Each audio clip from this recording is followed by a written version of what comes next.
नमस्कार आदाब दोस्तों, हिंद वॉइस में आपका स्वागत है। मैं हूं इकराम। मौलाना साद से जुड़ी एक बड़ी खबर सामने आ रही है जिसे गोदी मीडिया बिल्कुल नहीं दिखाएगा, क्योंकि गोदी मीडिया के पास इस वक्त दूसरा टेंडर है। रिया चक्रवर्ती, कंगना रनावत, तो फिलहाल ये सारी चीज़ें हैं। मुंबई सरकार, महाराष्ट्र सरकार, उद्धव ठाकरे, फिलहाल उसके पास इनका टेंडर है तो वो इन पर बिजी है।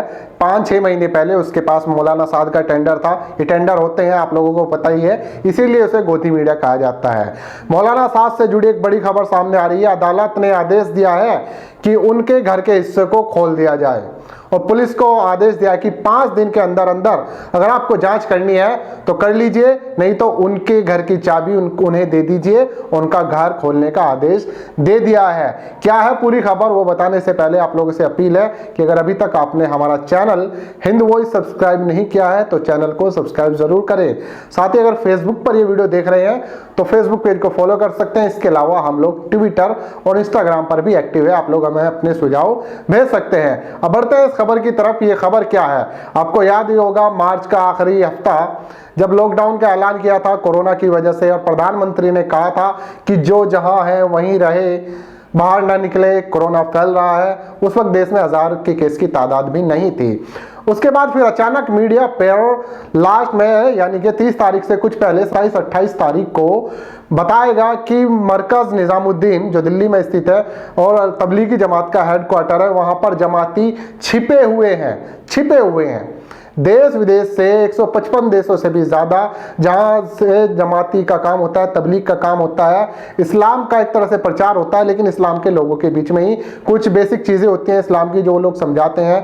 घर जाकर और मस्जिदों में जाकर जमात रुकती है, यानी कि एक समूह जो जमात में जाता है वो यहीं से ज़्यादातर चलता है। उसका हेडक्वार्टर है दिल्ली का निजामुद्दीन स्थित मरकज़, जिसे मरकज कहा जाता है। तो वहां से जब कुछ लोगों को निकाला गया, उसके बाद मीडिया पर हेडलाइंस चलाई गई कि ये लोग कोरोना फैला रहे हैं। कुछ बेशरम टीवी पत्रकारों ने, गोदी मीडिया के दंगाई पत्रकारों ने ये चीजें चलाई कि ये कोरोना बम है, कोरोना जिहाद फैला रहे हैं, फलानी जगह बैठकर साजिश रची गई है, फलानी जगह ये चीजें हुई है और बहुत सारी चीजें हुई है। और मौलाना साद कहाँ है, मौलाना साद कहाँ है, एक पत्रकार तो 1 महीने तक यही चिल्लाता रहा, कहाँ गया मौलाना साद, मौलाना साद ने ये कर दिया।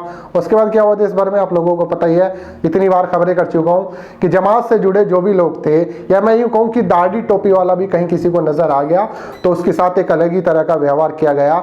जो लोग जमात से जुड़े हुए थे उन्हें मस्जिदों से निकाला गया, पुलिस उनको निकाल के ला गई और जमाती के ऊपर यूपी के अंदर तो इनाम भी घोषित किए गए, कानून भी बना और जमातियों के साथ मारपीट की घटनाएं भी सामने आई। यहाँ तक कि कुछ ऐसे पढ़े लिखे डॉक्टर थे, आपको याद ही होगा मैं किसका जिक्र कर रहा हूँ, कानपुर के उस मेडिकल अस्पताल की जो प्रिंसिपल थे, उसका कहना था जंगल में ले जाओ मार दो। ये सारी चीजें हुई हैं दोस्तों पिछले 5-6 महीने के दौरान, आपने देखी होगी। लेकिन कोर्ट ने आज जो तमाचा मारा है उन गोदी मीडिया के मुंह पर, वो आपको सुनना चाहिए। तो दिल्ली की एक अदालत ने निजामुद्दीन मरकज मौलाना साद की मां की मांग पर पुलिस को निर्देश दिया है कि भाई मरकज से जुड़े उनके रिहायशी हिस्से को आज से 5 दिनों के बाद खोल दिया जाए। तो ये जो जज हैं, चीफ मेट्रोपॉलिटन मजिस्ट्रेट गुरमोहिना कौर, उन्होंने उनकी माँ 71 साल की माँ जो है मौलाना साद की, जिनका नाम है खालिदा, उनकी याचिका पर यह आदेश सुनाया है और आदेश दिया है पुलिस को कि अगर आपको कोई जांच करनी है तो आप जो है जांच कर सकते हैं और 5 दिनों के भीतर आपको इन्हें चाबी सौंप देनी है। 5 दिनों के अंदर अगर आपको कोई जांच करनी है तो कर दीजिए। अदालत ने जो चीजें कही है मैं वो आपको बता देता हूँ। अदालत ने आदेश में कहा कि देश के हर नागरिक को संविधान के अनुच्छेद 21 के तहत जीवन और आजादी का अधिकार मिला है और अपनी रेजिडेंशियल प्रॉपर्टी पाने का पूरा हक है और इन पवित्र अधिकारों में ये भी एक माना जाएगा, इसलिए इनके जो हक बनता है। और ये जो इनका रिहायशी है ये मरकज से जुड़ा हुआ ही है, यानी मरकज का एक हिस्सा है जो इनका घर है। यानी कि आप लोग ये समझिए कि मौलाना साद की अगर कोई खबर नहीं आ रही है कहीं से भी, मौलाना साद फ्लाइट तो बंद थी, गाड़ियां बंद थी, कहीं गई तो नहीं होगी, जाहिर सी बात है दिल्ली में ही होंगे, तो मीडिया लगातार चिल्लाता रहा। पुलिस ने अपने हिसाब से काम किया, अदालत अपने हिसाब से काम कर रही थी, जिसने जो कसूर किया था उसके हिसाब से उसने क्वारंटीन हो गया भी है, लोगों ने जेल भी काटी है। जो विदेशी तबलीगी जमात से जुड़े हुए लोग थे वो बेचारे मुंबई में, अदालत ने उन्हें बाइज्जत बरी किया। और ये देखिए कि अदालत, मुंबई की अदालत ने कहा था कि आपने इन्हें बलि का बकरा बनाया है। मीडिया को कई बार फटकार लग चुके, लेकिन मीडिया कभी माफी नहीं मांगता। वो तो फिलहाल उसको इस वक्त सबसे बड़ा मुद्दा मिला हुआ है क्योंकि चुनाव है बिहार में और इस वक्त सुशांत की मौत पर पूरी तरह से राजनीति करने का मौका एक सत्ताधारी पार्टी को दे रहा है, ये बात किसी से छिपी नहीं है।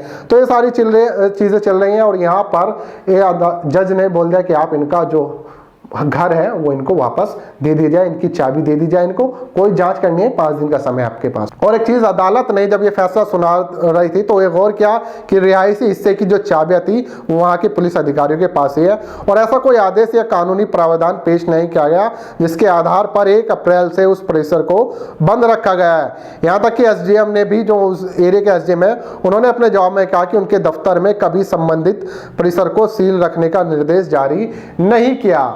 यानी कि मीडिया ने जो चलाया था कि उनका मरकज को ताला लगा दिया है, सील कर दिया है, एसडीएम का जवाब यह है कि उसने कभी ऐसा किया ही नहीं, कोई सील लगाई नहीं, ऐसा कोई निर्देश दिया ही नहीं।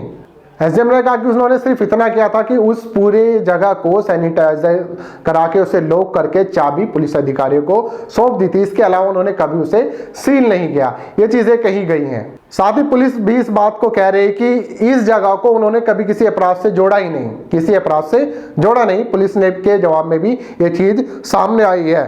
तो फिर किस बात के लिए बंद किया गया था? सिर्फ मीडिया में दिखाने के लिए कि देखिए हमने कार्रवाई की है, मुसलमानों से जुड़ी हुई इस चीज पर कार्रवाई की गई है, क्योंकि बहुत सारे लोग खुश होते हैं ना जब मुसलमानों के खिलाफ कोई चीज होती है। तो ये सारी चीजें चल रही थी और बहुत दबा के इस मुद्दे को लगातार उछाला गया, यहाँ तक कि उनके तमाम जो उनके जहाँ जो भी प्रॉपर्टी थी, चाहे कांदल हो या और कहीं भी हो, लगातार वहां पर एक पुलिस की टीम गई या फिर क्या कहते हैं क्राइम ब्रांच की टीम गई, ये सारी चीजें हुई। और ये सारा जो ट्रायल चल रहा था इससे मीडिया के अंदर चल रहा था, अदालत में कार्रवाई नहीं हो रही थी उस वक्त क्योंकि अदालतें बंद चल रही थी। लेकिन जैसे ही अमन लोक में पहुंचे और अदालत में जब ये चीजें गई और वहां पर कार्रवाई हुई तो नतीजा आप लोगों के सामने क्या हुआ। तमाम कोर्ट ने बरी किया है तबलीगी जमात को और कहा है कि बाइज्जत छोड़ा जाए, इनके पासपोर्ट वापस किए जाए, इनको देश भेजे जाए, चाहे मेवात में हो, चाहे मुंबई में हो या और जगह हो, सब जगह से तबलीगी जमात को बाइज्जत बरी किया गया। और ये कहा गया कि इनको बलि का बकरा बनाया आपने, क्योंकि मीडिया के पास तो टेंडर रहता है, हमेशा कोई ना कोई से एंगल चाहिए होता है हिंदू मुसलमान का। यहाँ तक कि आप ये देखिए कंगना रनौत का झगड़ा जो भी चल रहा है, उनकी जो भी नोक-झोंक चल रही है, जुबानी जंग जो चल रही है उद्धव ठाकरे के साथ, उसमें उनकी जबान में वही मुस्लिम एंगल उन्होंने बाबर को घुसा दिया है। यानी कि जिन्होंने बाबरी मस्जिद को तोड़ा था वो उनको ही बाबर बता रहे हैं। मतलब घुमा के लाना कहीं ना कहीं मुस्लिम एंगल, किसमें मुस्लिम एंगल कहीं से न कहीं से निकाला जाए ताकि ध्रुवीकरण का मौका एक तरह से मिल जाए। और ये फिलहाल ये चीजें चल रही है बिहार चुनाव को लेकर। तो एक बड़ी खबर आ रही थी कि मौलाना साद का घर जो है, उनकी प्रॉपर्टी जो मरकज से जुड़ी हुई है वो खुलने जा रही है और चाबी सौंपी जा रही है उनकी वालिदा को, उनकी अम्मी को उनको चाबी सौंपी जा रही है। तो आप लोगों को क्या लगता है कि जो मीडिया ने किया था वो क्या किया था, क्यों किया था, कमेंट कर सकते हैं। साथ ही इस खबर को ज्यादा से ज्यादा शेयर कर सकते हैं। मिलते हैं आपसे अगले अपडेट में।